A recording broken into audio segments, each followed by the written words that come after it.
All right, so this first one is asking what is another way that we could write this? Since it's a fraction, we can write it with a negative exponent and flip that over. So you could also write it as 7 to the negative x power. These we're going to write in log form, so you just have to get everything in the right place. This would be log base 2, leave a little space. It should equal the exponent, which is x, and then whatever's left is going to go in the blank. This one, instead of log, we're going to write ln since it's e. Leave a little space. It should equal the exponent, which is 9. And so y is going to have to go in that blank space. This is the same thing, except in reverse, we're going to write in exponential form. So the base is 6 to the 7th power equals x. And then this one, the base is e to the b power equals 54. So those are just like getting everything in the right place. All right, here are our properties. A and log base A are going to cancel, so you would just get x. Again, these cancel. In that case, it would just be 1. Any log of 1 is going to give you 0. These again cancel. You're going to get x. Any log of 1 gives you 0. ln and e cancel. You would just get 1. These are really the same idea here, same property. This one's just the natural log. ln and e cancel, so you would get x. And then ln and e cancels, so you get x. Every single one of those should be 1, 0, or x.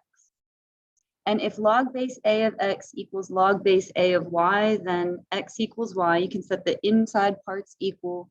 And then your change of base formula, if instead of base a, you want it to be base b, change it to something else. It would be log base b of x over log base b of a. All right, this is like your Quizlet game. We're just going to evaluate all of these. This is 2 to what power would give you 16? And that would be 4. This is base 10, so you can just count the zeros. 10 squared gives you 100. Square root means that the power is 1/2. 5 cubed will give you 125. Well, this one's a little tricky. So it's square root of 6. If you were to square that, like take that to the 2nd power, you would just get 6. So square root of 6 squared would just give you 6. Then you have to square that again to get 36. So it would be squared squared, so to the 4th power. This one would just give us 1. ln and e cancel, so you would get 88. 7 squared is 49, but it's the reciprocal, so -2. The 5 and the log base 5 cancel, so you get 71. And then 3 cubed is 27, but it was reciprocated, so -4. All right, find the inverse. That means we're going to switch x and y. So this will be x equals 7 to the negative y power plus 4, and then you want to get y by itself. So subtract over the 4. And then we're stuck, so we're going to write it in logarithmic form. The question is, what's the base? The base is 7. So it's log base 7 of x minus 4 equals negative y. And then we're just going to divide the negative over. So negative log base 7 x minus 4 is our inverse. All right, here again, switch x and y. So it'll be x equals log base 9, y minus 2 minus 7. And then we're trying to get y by itself. So add over the 7. And then we're stuck. So the question is, what's the base? The base is 9. So it's 9 to the power x plus 7. We'll put parentheses around that. Equals y minus 2. And then we're going to add over the 2. And that is our inverse. All right, expanding, we're going to have 1 log for the a, 1 for the b, 1 for the c. We're going to take the exponents and write them out front. Square root means 1/2. So 1/2 log base 7 of a minus, because it's in the denominator, 3 log base 7 of b, and then still minus, because it's still in the denominator, 2 log base 7 of c. This one we're doing that in reverse. We're only going to write log base 2 one time. My suggestion is draw a fraction bar. Anything positive is going to go on the top, negative is going to go on the bottom. And we're going to take these coefficients and put them back. Again, it's the reverse of what we did here. So x to the 9th will go in the numerator. The x squared minus 5 will go in the denominator because that's negative. And then putting this 1/4 back means 4th root. So 4th root of x plus 1 is going to go in the numerator. All right, those were all the non-calculator ones. A calculator wouldn't really help you much with them anyway. These are the calculator problems, and I'm going to use my scratch paper for this because solving the equations, we're going to need more space. All right, so for number 30, you see this plus sign here. That means we're going to multiply what's in the parentheses. So it's log base 3, leave a blank. We're going to multiply these together. So x times x would be x squared. We would get minus 2x plus 2x. Those are going to cancel. Negative 2 times 2 would be negative 4. Then we're kind of stuck. So the question is, what's the base? The base is 3 to the third power equals x squared minus 4. So 3 to the third is 27. We're going to add over the 4 and then square root. Now, usually you would put plus and minus square root, but we're going to need to check if the negative one is going to work. And actually it will not. We can't have a negative inside of the logarithm. So actually it'll just be the positive square root. You don't need to put a plus. You just don't put the plus minus. All right, for this one, I'm going to do a u substitution. Let u equal 3 to the x power. So this first part would be u squared and then minus 2u equals 0. And then we're going to factor out a u. That'll leave us with u minus 2. And then we're going to set those equal to 0. So we get u equals 0 and u equals 2. The only thing is we're not done yet. We found u, but we need to find x. So you have to plug this back in. U equals 3 to the x. So we get 3 to the x equals 0. 3 to the x equals 2. This one's not going to give us an answer. There's no exponent in the world that's going to give you a result of 0. So we just don't get a result there. This one, to cancel out the 3, we're going to do log base 3 to both sides to cancel that. So it would be log base 3 of 2, and that's what we're going to put in the calculator. Make sure that you do 3 decimal points. So go into your math menu and find log base, doing log base 3 of 2, and I got 0.630.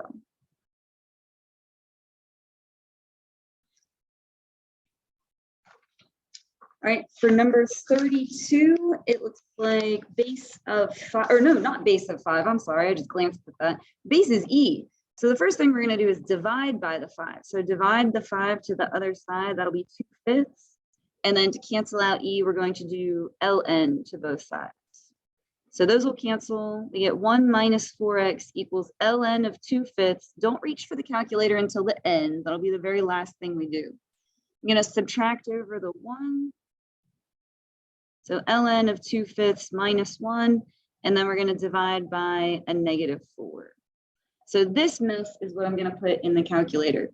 Alpha y equals will give you that fraction bar, and then I'm going to type all of this exactly like it looks. So ln of 2/5 minus 1 over negative 4, enter, I got 0.479.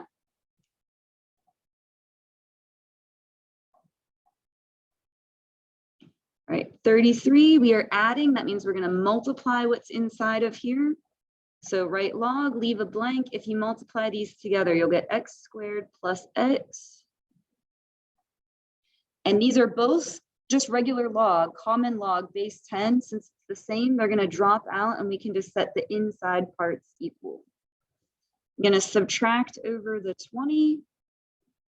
So that I can factor it. So 20 is going to split 5 and 4.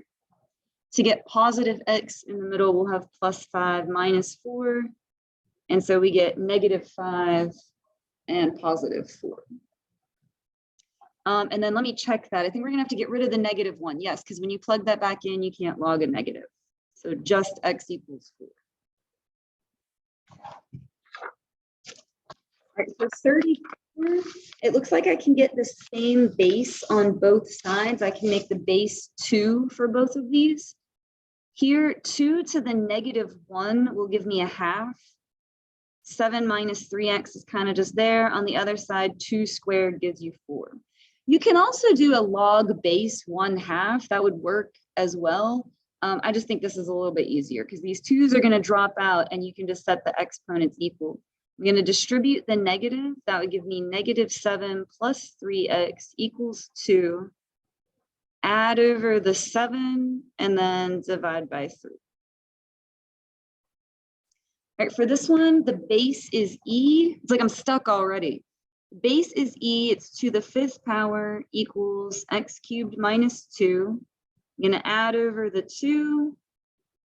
And then to get rid of a cubed, we need to cube root. And so that is what we are gonna type in the calculator. So your cube root is also in your math menu. Most things are in the math menu. If you forget where something is, try math, that's probably where it is. Cube root, and then we want E to the 5th plus 2. So 5.318.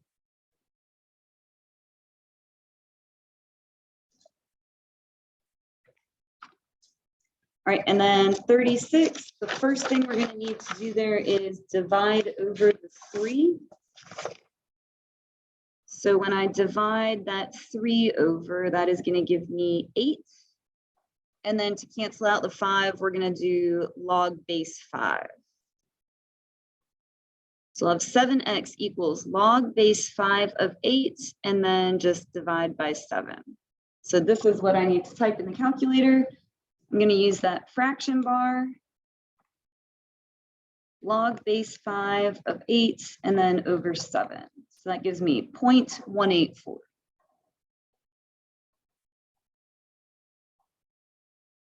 right, so those are all the equations. That's where the bulk of the points is on the test, because there's so many steps to all of those, and each step is worth a point. So make sure that you know how to do this. All right, 37 and 38 are your interest rate formulas. Find the value of an account. We put in $10,000 for 5 years. Here's our interest rate. Semi-annually means twice per year the interest is compounded, so N is 2. So basically, you just memorize the formula and plug it in. Amount equals the principal, which is this 10,000, parenthesis 1 plus, and then it is R over N. R is the interest rate, but you have to move the decimal point. This would be 0.055.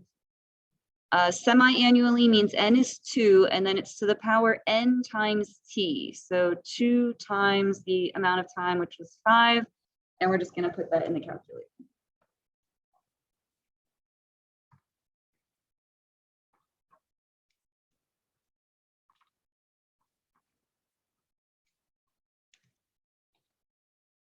All right, so 13,000, and you want to make sure it makes sense. If we started with 10,000 and you're gaining interest, you should get something a little bit bigger than 10,000. If you got like 50 million, or if you got something less than 10,000, you would know you had a mistake. I'm still going to do 3 decimal points just to be consistent. You can just do 2 since it's money if you want. I'll take either answer. All right, and then 38, we're doing a comparison. We have $15,500 and have 2 options. So we're going to do option number 1, option number 2, and see which one is better over 7 years. So the first one, we're going to take our $15,500, 1 plus our interest rate 6.5, 0.065. Compounded quarterly means N is 4. And so it's to the power 4 times 7 for 7 years. So that's our first one. So let's see how much that comes out to.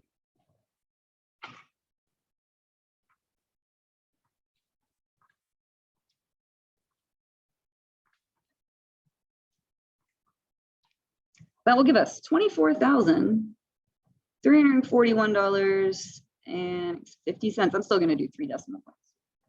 All right, and then the second one, we're going to take our $15,500. This time it's going to be compounded continuously. Continuously means per.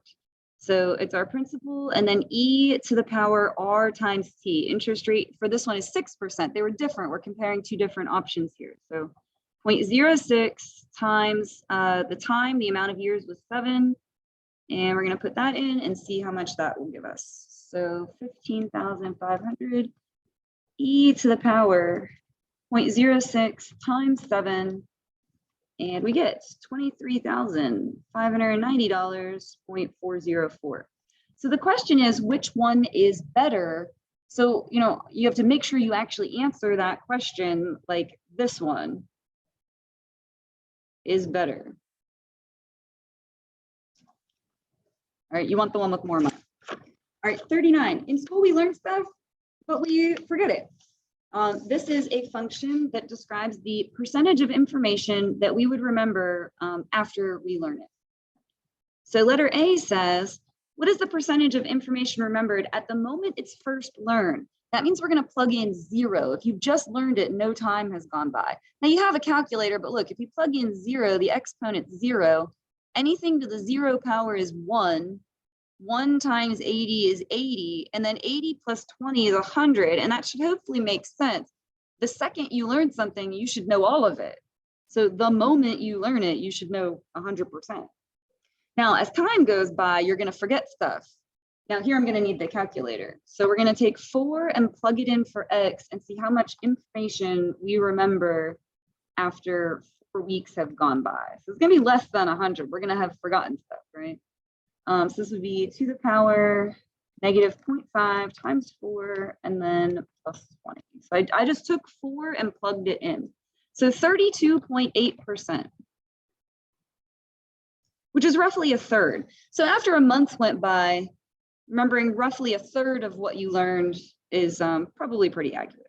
All right, now this one's backwards. If we remember half of the information, how much time went by? So we're going to take this equation and set it equal to 50 and solve it. So we're solving for x. So you would subtract the 20, divide by the 80, and then we're kind of stuck. We're going to log base 5/2 to cancel that out. So those will cancel. We get negative 1/2. Oh, I dropped the x. Copy error. There we go. We get negative 0.5x equals log base 5/2 of 3/8. And then we're going to divide by the negative 0.5. So that's what we're going to type in the calculator and see what we get. Don't be worried that it's a great big mess. I mean, you have a calculator. So get that fancy fraction bar, log base from your math menu. It's log base 5/2 of 3/8 and then over negative 0.5. So I got 2.140 weeks. Make sure you put units since it's a story problem. And that should make sense. After a month, we only remembered about a third of it. So it'd be less time than that. After about 2 weeks, we still remember about half of what we learned. So after 2 weeks went by, you still remember about half of it. And then letter D, as time goes by, you're going to remember at least something. No matter how much time goes by, you're probably going to remember something. Like you're not going to forget all of it. Hopefully. All right, explain your answer using a mathematical justification.